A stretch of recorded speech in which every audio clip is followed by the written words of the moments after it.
பொன்னேரி நீதிமன்றங்களில் மெகா லோக் அதாலத் மூலம் 3,32,82,386 ரூபாய் இழப்பீடு வழங்கப்பட்டன. பொன்னேரியில் உள்ள நீதிமன்றங்களில் மாவட்ட கூடுதல் நீதிமன்றம், முதன்மை சார்பு நீதிமன்றம், கூடுதல் சார்பு நீதிமன்றம், மாவட்ட உரிமையியல் நீதிமன்றம், குற்றவியல் நீதிமன்றம் உள்ளிட்ட நீதிமன்றங்கள் இயங்கி வருகின்றன. இந்த நீதிமன்றங்களுக்குட்பட்ட பல்வேறு வழக்குகள் விசாரணையில் இருந்து வருகிறது.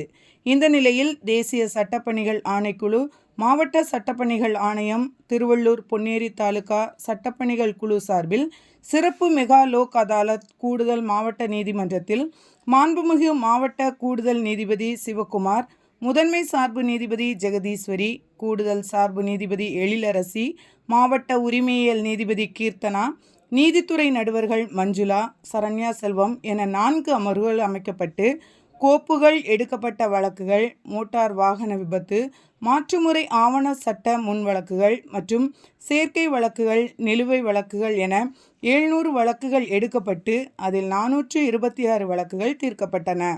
இதன் மூலம் 3,32,82,386க்கு தீர்வு காணப்பட்டது.